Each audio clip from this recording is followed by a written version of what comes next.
Olá para você, eu sou Alex Evans e está no ar mais uma entrevista do programa Papo Entre Nós. E hoje a minha convidada é uma atriz, bailarina, poeta, que inclusive se popularizou por ter sido a primeira mulher trans a pisar num palco de um teatro de salto com seu show solo de humor. Estou falando dela, a atriz Samantha Lima, que está aqui comigo para bater esse papo entre nós. Tudo bem, Sami? Vou chamar de Sami, como é que você tá? Tudo ótimo, obrigado pelo convite. Imagina, é um prazer te receber aqui. Menina, te apresentei como Samantha, mas carinhosamente a chamo de Sami há um bom tempo, né? Mas o que eu soube recentemente é que você trocou de nome. Que nome é esse, menina? Ah, é uma história. Na verdade... Que história é essa? Me conta. Vou contar. Na verdade é... Ofaquerecan, é como está nas minhas redes sociais agora, né? Sei. Eu, dentro desse percurso, nessa trajetória, eu senti a necessidade de buscar a espiritualidade, trabalhar a espiritualidade, né? Senti esse chamado, que era importante para mim. Então eu fiz a minha iniciação no candomblé, né? E após a minha iniciação,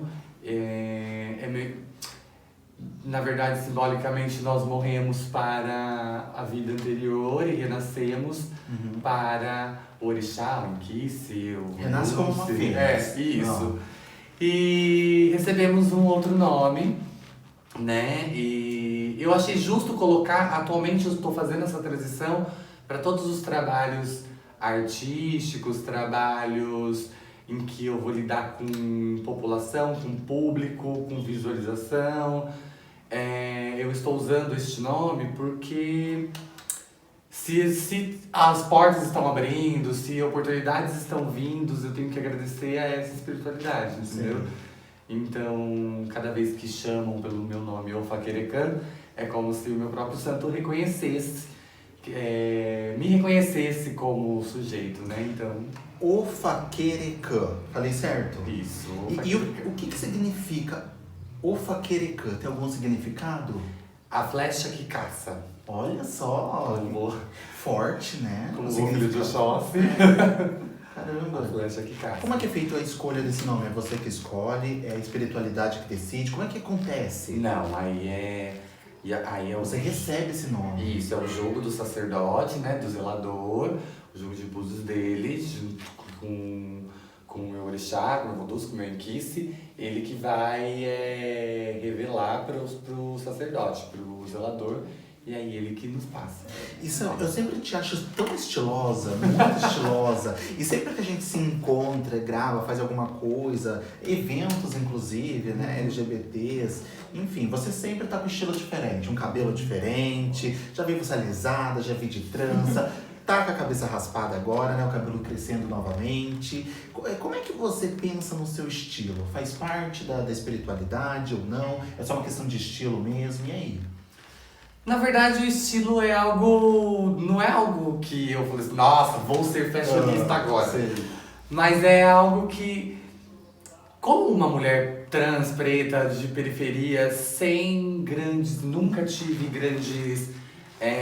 remunerações ou poder aquisitivo alto para ser uma grande fashionista, mas como artista de periferia nós somos criativos. É verdade. E eu tive que driblar essa falta de poder aquisitivo com criatividade para que eu pudesse ter uma autoestima elevada. Então assim, como fazer uma transição de gênero é cara. Sim. Então assim, como que eu troco meu guarda-roupa, como que eu me visto, como que eu me apresento para uma sociedade sem dinheiro, né? Essa é a palavra. Como que eu vou customizar esse daqui é masculino, como que eu vou deixar de um jeito mais feminino, como que eu vou montar esse estilo, já que eu não tenho poder para ter uma marca. Sim. Então foi assim que vai surgindo a criatividade para montar looks, para poder renovar. Em questão do cabelo, assim... Nessa última transição foi meio que, né, foi por causa da iniciação religiosa e foi muito difícil desapegar. Para nós trans o cabelo tem uma importância até mais do que deveria, né? Mas é sempre assim, eu acho. Intuitivo. Isso. Eu Vem acho de que dentro, né? o ser mulher é maior. Uhum. E eu tenho descoberto isso, sabe? Que não há tanta necessidade de usar determinadas roupas estereotipadas para aquele determinado nicho de mulher, Sei. sabe? Então somos plurais e quando começa a internalizar isso, aí esse estilo fica mais livre, sabe? A gente não fica tão preso a esses É verdade, padrões. tem toda a razão. Mas vem cá, como e quando, né, foi que você se entendeu, se reconheceu, descobriu ser uma mulher trans? Como que foi todo esse processo? Porque eu acredito assim, né, a transexualidade, antes de tudo, né, da descoberta e tudo mais, a gente tem a descoberta da homossexualidade antes, né? E assim vai avançando de fases, até você realmente descobrir o que é realmente. Sim. Como é que foi?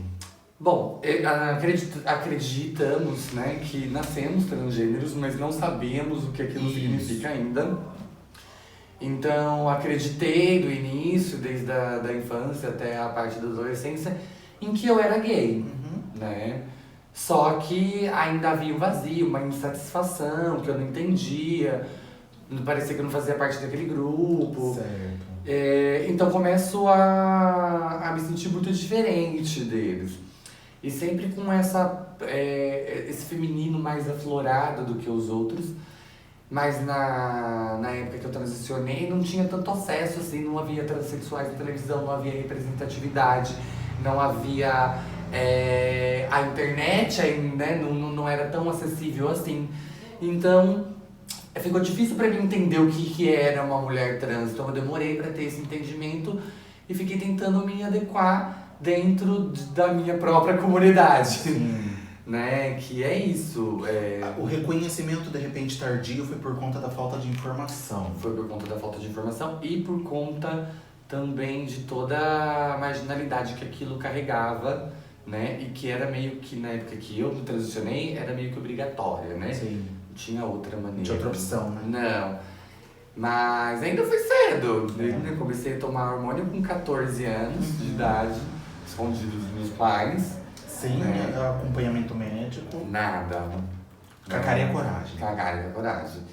Aliás, a questão do acompanhamento médico é uma coisa que nos ocorre até hoje, nos acomete até hoje. A maior parte das travestis, transgêneros e os homens trans tomam hormonização por conta, fazem a sua terapia hormonal por conta, correndo todos os riscos, porque, infelizmente, na nossa cidade ainda não existe um ambulatório de transgeneridade, né? Você é de Salto. Sou de Salto. Então, devido a isso, nós não temos outra alternativa a não ser recorrer por conta mesmo. Entendi. Você já correu riscos por ter sido uma mulher trans, homossexual?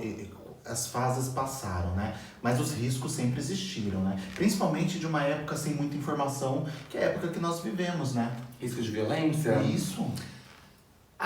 Sair da minha casa, eu já tô correndo risco de violência. Todo dia. Eu já ouvi muito isso, Sami. dia. Eu já ouvi isso muito. Mas é que assim, às vezes o simples fato de existir já é um risco para toda a comunidade, né? Já é um risco. Eu acho que quando nós travestis, mulheres transexuais, homens transexuais, principalmente aquelas que não têm passibilidade, como eu, por exemplo, ou que as pessoas percebem, tem uma tatuagem, um símbolo no peito dizendo sou travesti, sou mulher transexual. Quando nós vivemos, somos felizes, dançamos, atuamos, fomos na padaria, existimos durante o dia, isso incomoda. E aí a gente se incomoda, nós corremos riscos de violência. Então são violências de todo tipo. Então assim que eu acordo, levanto, né, e vou pra rua, eu começo a ouvir violências verbais até a hora que eu voltar pra minha casa. Então é um carro que passa, é um grupo que eu tenho que passar de pessoas, são os olhares, algumas ofensas, são os pronomes errados que nos dirige, são religiosos com uma visão deturpada do que é ser humano e tentando meio que me exorcizar, né? É o Em Nome do Pai, né? Dos cristãos que a pessoa faz quando tá passando perto de mim. E quando não é isso, é o totalmente oposto, que é o que eu venho sofrendo muito ultimamente, que é o assédio desproporcional, né? Então, assim, O que seria um assédio desproporcional? o assédio por si só, de qualquer maneira, mesmo que seja... Já não é bom, né? Não é bom. O que eu falo de assédio desproporcional, que é um assédio não velado, é um assédio descarado. E que eu nunca vou procurar, não procuramos ajuda porque ninguém se importa. Então, assim, eu não posso ficar parada muito tempo num ponto de ônibus, eu não posso que para um carro perguntando, querendo me dar carona, insistindo, porque o não de uma travesti é inaceitável. Porque para eles, para os homens, nós como mulheres transexuais, temos que querer. Somos obrigadas a querer. E são vistas como objeto de desejo. Objeto de desejo, de fetiche. Porque para eles nos tornamos mulher por eles. Pra eles, pra servir. Exatamente. A arrogância dos homens, a prepotência do homem hétero é tão grande que ele acha que nós nos transformamos em mulher apenas para servir. E que aquele comportamento nós temos que ser agradecidas por eles estarem Ele nos tá fazendo um assediando. favor. Tá fazendo um favor. Tá fazendo um favor. Eu tô te assediando, como você não vai aceitar? Entendeu? Isso acontece quando eu tô parada no ponto de ônibus, eu não posso ficar parada em praças públicas, em vias públicas, eu não posso sentar, por exemplo, sozinha pra tomar um sorvete numa praça. Porque ali eu vou ser assediada desproporcionalmente, totalmente descaradamente por um homem atrás do outro, só pelo fato de eu estar sozinha e ser uma mulher trans, tomando sorvete. Então, pra eles eu não tô tomando sorvete, eu tô fazendo um ponto, eu tô fazendo um programa, eu tô caçando um homem.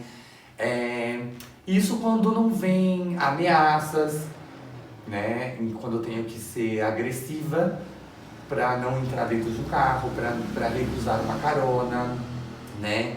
Então, sempre que eu estou sozinha, os assédios é muito preocupante e me deixa com um pouco de medo, apesar de não poder demonstrar isso. Rosane, diante de tudo isso que eu vi, como é que fica a saúde mental? Você lida com isso a vida inteira. Como é que fica o peso emocional de carregar tudo isso? Sabe, é um assunto que a gente vem discutindo recentemente. Porque não é que fácil tem... levar porrada a vida inteira e aguentar, sorrir, tá ali em pé, lutando. Resistir é dificílimo.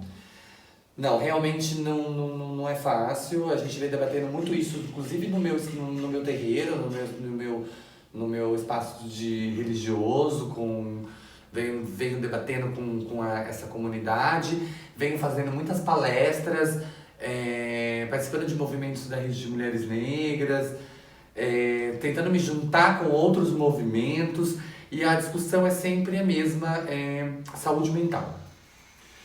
Porque o mundo mudou. As transexuais estão adquirindo enfrentamentos e ocupando espaços, e isso tem causado muita raiva nas pessoas. Desconforto. Exatamente. E agora não é mais só o espaço, é o que eu faço quando eu estou dentro desse espaço. Então, a partir do momento que eu saí da marginalidade, me tornei uma artista, aonde eu estou hoje, né? Eu estou numa grande cia de dança, né? Na Faces Ocultas. Estou dentro de uma comunidade de terreiro, onde a religião para nós também era um lugar onde fomos muito rechaçadas. Estou, né, numa universidade, então assim, estou em espaços onde não me querem, não era para mim antes de eu chegar, né, um espaço de pioneirismo. E aí quando eu chego lá, nós não pensamos como vai ficar essa saúde mental. Né? Focamos em estar, em militar, no ativismo, mas não pensamos como vai ser quando estivermos lá. E quem já está lá também não sabe como nos ajudar. Então venho muito conversando com o diretor do balé, conversando com o zelador da casa espiritual, conversando com outras mulheres trans, conversando com pessoas e assim, né, para chegar num consenso mesmo. Como podemos ajudar mulheres trans, travestis e transexuais a não adoecerem mentalmente, incluindo eu, sabe? Porque quando estamos lá, não queremos mais existir, sorrimos pouco e as pessoas têm pouco entendimento, as pessoas acabam achando você arrogante, chata, entre outros, né, denominantes, porque você tem uma cara mais fechada, o seu humor oscila mais, você é um pouco mais mal-humorada. E isso vem acontecendo com várias transexuais à minha volta. E eu também tenho visto essas reclamações, né? Porque daí quando você entra na sociedade, há uma exigência de uma positividade um pouco tóxica, né? Há uma exigência de que você não tá mais naquela vida. Por que você tá assim? Né? Já passou, né? Você sumiu, né? Você descobriu uma mulher, você tem a obrigação de estar feliz agora, porque isso era tudo que você precisava. E só. Exatamente. E não é assim. As pessoas esquecem das pequenas coisas. E são as pequenas coisas que realmente fazem a diferença na vida de uma trans e às vezes entristece. São essas ofensas que a gente vai ouvindo do dia a dia, quando a gente acorda, no caminho para ir pro balé, no caminho que eu tenho que fazer para ir pro terreiro, para ir para a universidade, sabe? São esses bochichos, esses comentários. São, por exemplo, a dificuldade de relacionamento, porque eu não posso flertar como uma mulher normal, eu não posso ir para uma balada qualquer como uma mulher normal sem estar paranoica e preocupada se eu não vou ser agredida dentro de um banheiro, se aquele segurança não vai me expor, se aquele cara que tá ali, aquele grupo, de repente não vai me agredir verbalmente ou fisicamente, porque também já aconteceu. Então, assim, não é uma vez eu consegui esses espaços, mas não significa que eu tenho uma vida de uma mulher normal. Sofreu agressão física? Eu sofri uma agressão física por conta de um banheiro feminino. Quase fui morta por conta que eu usei um banheiro feminino. Alguns anos atrás, entre outras, muitas agressões. Então, assim, a saúde mental, quando a gente entra dentro da sociedade, ela fica... Isso é grave o que eu vou dizer. Talvez algumas pessoas discordem, mas eu creio que nenhuma transexual vai discutir sobre isso. Eu fui marginalizada e vivi dessa marginalização, prostituição, tudo mais. Isso já balançava, já tinha uma saúde mental debilitada. Mas nada se compara quando eu entrei na sociedade. E aí, quando eu entro na sociedade, isso causa uma revolta. E aí eu começo a me sentir sozinha. Então a minha saúde mental ficou mais abalada a partir do momento que eu começo os enfrentamentos dentro de uma sociedade. Porque na marginalidade eu tenho que enfrentar o meu dia a dia. Eu tenho que enfrentar a violência direta daquele cliente. Você entendeu? Eu não tenho que enfrentar mais nada. Eu tenho que enfrentar um dia para eu ganhar dinheiro, para sobreviver, para me comer. Mas na sociedade eu tenho que enfrentar o mundo inteiro. E eu mesma, que é o pior. Porque não me senti... A partir do momento que eu venho pra sociedade, eu não tô mais com outras amigas minhas travestis. Porque acaba que na marginalidade, nas esquinas, nós formamos uma família. E não importa que tipo de família, nós formamos uma família. Sim. Nós vivemos entre nós nos protegemos apesar das rivalidades. Sim, é verdade. Pelo menos era assim quando eu estava. E quando eu entro na sociedade, eu tô sozinha, eu não tenho referências. As minhas referências são mulheres cisgêneras num padrão de beleza que eu não vou atingir. Por ser uma mulher preta, por ser uma mulher travesti, por não ter passibilidade. E quando eu não consigo atingir, a minha autoestima fica debilitada. Entendido. Mas, ô Sami, nas artes você encontrou assim, um pouco de superação disso tudo? Como foi que as artes, de alguma forma, pôde colaborar e ajudar você no seu dia a dia?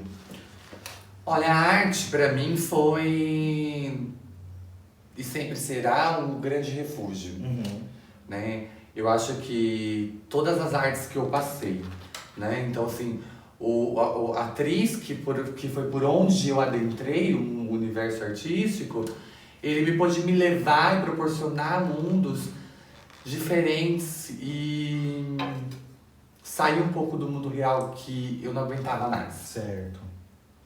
E eu pude trabalhar temas, e sempre foi esse meu intuito com arte. O meu intuito com arte nunca foi fazer algo comercial. O meu intuito com arte, como atriz, nunca foi fazer algo que não falasse sobre travesti. Eu tenho o intuito de falar sim sobre travesti. Eu quero atuar sim. Ah, mas você não quer fazer outras personagens? Sim, é legal, mas o meu intuito é falar sobre nós e fazer papéis travestis. Tem um objetivo na sua arte. Exatamente, para trabalhar justamente isso, essa referência que me faltou. E Samir, me conta uma coisa, teve um momento na cidade de Salto que foi histórico pra cidade, pra você, pra sua carreira, que foi quando você subiu no palco como sendo a primeira mulher trans a estar no palco de um teatro da cidade de Salto, com seu próprio show solo de humor ou stand-up comedy, enfim. Que era a peça Ali Causa, onde eu fui na estreia, estive lá com você e foi incrível. Como foi que você pensou nisso tudo? Como foi que você encarou de ser a primeira mulher trans num show solo de humor na cidade de Salto, né? Tornou uma referência? É assim que você consegue enxergar? Não sei se foi uma referência, mas... Foi a primeira, antes de você não teve outra.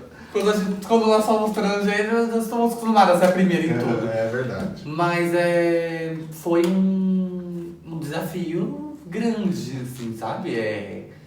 Porque eu vinha atuando nas artes dramáticas já tinha um tempo. A comédia é algo difícil de se trabalhar. Não tinha feito stand-up comedy, né? E aí eu pensei, como que eu vou fazer com isso?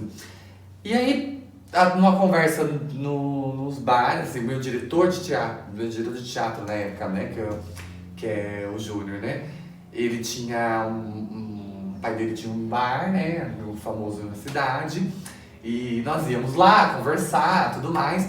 E aí, numa conversa de mesa de bar, a gente fazia eu contava histórias da minha trajetória travestilizada de uma maneira humorada. Porque a gente tava conversando e todo mundo bem humorado. E a gente falava de uma maneira engraçada. E eu lembro que às vezes, mesmo quando eu contava alguma coisa séria, que era sério, eles começavam a dar risada. E eu não entendia por que eles estavam dando risada, né? E eles falavam assim, nossa, por que você não faz show de humor? Por que você não faz show de humor? Por que você não faz show de humor? Eu falei assim, gente, não tem coragem não. Não tem coragem não. E aí um dia a gente falou assim, não, vamos tentar? Eu falei assim, tudo bem, vamos tentar. E aí eu escrevi um roteiro assim, totalmente no improviso. Ele só tinha assim, você tem que falar desse tema, desse tema, desse tema, desse tema. O intuito era falar da minha transição de gênero, claro, porque todas as minhas atuações têm um pouco de ativismo, né? Então a gente vai falar sobre a sua transição de gênero, desde quando você descobriu, quando você nasceu, como você foi descobrindo que era gay, depois que era trans, como foi essa transição e como até os dias de hoje, né? E aí eu fui contando temas e fomos trabalhando em improvisação. Eu fiquei com tanto medo, assim, de ninguém rir e de eu ter que sair correndo do palco, que é uma tragédia. Não, foi ótimo. Não, teve a história da sua amiga, a Colette, que foi era a Colette, né? Monete. A Monete Fashion. Fashion. Gente, foi incrível. A Monete, então assim, eu peguei histórias minhas. Reais, minhas histórias sobre transição, só que não era assim, era da maneira que eu enxergava naquela época. Então assim, eu era criança, eu estou contando a história que eu era criança. Eu tava contando a história da criança, como que a criança via. Então, Ali Causa, ela era aquela criança. Aí, o que era Ali Causa? Era o nome? Por que Ali Causa? Na verdade, eu sou fã de... Precisávamos de um alter ego. Como era uma personagem que determinava muita energia. E geralmente com tudo que eu passo na vida, as minhas oscilações de humor, era difícil manter essa euforia. Então, isso eu precisei criar um alter ego, uma outra eu, e trabalhar para que esse alter ego viesse à tona, e precisava dar um nome para que ficasse mais fácil. Como eu era fã de Burlesque, o filme Burlesque da Christina Aguilera, e as pessoas chamavam ela no filme de Ali, né? E as pessoas chamavam eu de causadora, que eu gostava de causar um pouquinho. Mas quase E nada. aí ficou Ali Causa. O que você acha de Ali Causa? Aí eu falei assim, tudo bem, gostei do nome, achei legal. E aí surgiu Ali Causa. Mas eu também já assisti na TV Globo uma reportagem que você participou. Era o Professor Repórter? Era profissional. Qual era o intuito da reportagem? Eles vieram 2 vezes, né? A primeira vez, agora eu não vou lembrar o ano, mas eles vieram pra poder falar sobre LGBTs no interior, como era a vida de LGBTs no interior. A busca pelo emprego. Exatamente. Né? E aí eles vieram filmar minha rotina no teatro, eu tava prestes a fazer uma apresentação, né? Então eles vieram filmar toda essa minha rotina de vida. E naquela época eu era madrinha da parada LGBTQIAPN+, de Salto, né? Então eles vieram filmar também todo esse processo, né, de madrinha, de representante, né? Filmaram também a parada no seu trajeto. Sim. Então veio mais revelar mesmo as histórias, as lutas, O dia a dia. as dificuldades do dia a dia. Da segunda vez que eles vieram, daí alguns anos depois, eles vieram com um outro termo que se chama travestis e o mercado de trabalho, né? E foi quando eu fiz a tatuagem, eles me acompanharam enquanto eu fazia esta tatuagem, que é o símbolo trans, e escrito resiliência. E eles me acompanharam no trabalho como atriz numa faculdade, numa universidade de medicina, né? Eles me acompanharam também no Black Dog, né? Que era onde eu trabalhava, eles fizeram esses apontamentos. Você sabe que essa reportagem, eu acho que eu acompanhei as duas, mas a que mais me marcou foi a segunda, porque eles reportaram na televisão uma recaída que você teve, não foi? Foi. Na primeira vez que eles vieram, né? Eu sou uma adicta em recuperação e não tenho problemas nenhum em falar sobre isso, né? Então, eles vieram e eu estava com um show próprio marcado, né? E depois eles retornam depois dessas apresentações. E eu tô entregando currículo. E quando eles retornaram, se eu não me engano, foi tudo na primeira. Porque na primeira reportagem eles vêm, filmam um dia e eles voltam alguns meses depois. Sim. Para terminar de filmar. Então assim, eu apresentei, fiz uma apresentação, eles filmaram toda a parte do Trara Gay. Alguns dias depois eu tive uma recaída. Entendi. Eu tive uma recaída. Foi muita exposição pra você? Olha, eu acho que não. Não. Eu acho que não. Eu acho que eu lido bem com toda a exposição. Eu acho que, mais do que lidar bem, eu soube usar da exposição ao meu favor. Claro. Eu soube direcionar a exposição de uma vida trágica. Você não encarou como invasão, então? Não. De repente invasivo. Porque a minha vida trágica com que fez com que eu entrasse para a arte. Entendi. A minha vida trágica de drogadição, prostituição e toda a história que me acometeu de violência, foi ela que me fez entrar na arte, foi ela que compõe a minha criatividade, ela que deu toda a energia que eu preciso, ela que chamou a atenção do Profissão Repórter na Globo e de todos os trabalhos que eu tenho feito hoje. Então, assim, eu soube utilizar dessa exposição para um trabalho, para uma ressignificação. Bem, pra gente entrar aqui no nosso encerramento, o que significa arte pra você? A arte, pra mim, ela significa ela significa. É que são tantas coisas, mas ela significa, acho que vida, sabe? Fala, expressão, mas mais do que tudo, ela significa ela significa um abraço de um pai que eu talvez não tive. Talvez não, eu não tive. A arte é um pai, é uma mãe, um pai, aonde eu sento no colo, aonde eu choro, aonde eu me agarro na perna para eu não ser tragada de volta para toda aquela vida de tragédias, violência, marginalidade, para não voltar para as drogas. Então, assim, sem a arte, eu provavelmente não aguentaria com a saúde mental. Eu já teria recaído novamente. Então, assim, com certeza, a arte é esse pai e que eu tô agarrada com uma criança, sabe? Que quando o pai vai sair para trabalhar e eu tô agarrada nas pernas dele, porque eu sei que se eu soltar dele, eu vou me perder. Entendi. É o seu porto seguro, é o seu resgate, né? Perfeito. Lindo, linda frase. É bonito. Você falou pensando, você foi sentindo as palavras, né? Deu pra gente perceber. Foi emocionante, foi legal, foi bonito, Sunny. Bem, mas como que a gente pode encontrar você então agora nas redes sociais, com um novo nome, acompanhar mais do seu trabalho, suas publicações, sua carreira, enfim? Agora nas redes sociais é só o Instagram, né? Então pelo Instagram você vai colocar @ofaquerecan. Perfeito, vai aparecer aqui pra todo mundo, Ofaquerecan. Ofaquerecan. Perfeito. Então, só seguir lá, a gente pode ir lá, pode perguntar, pode me chamar no direct, eu respondo tudo aquilo que eu puder.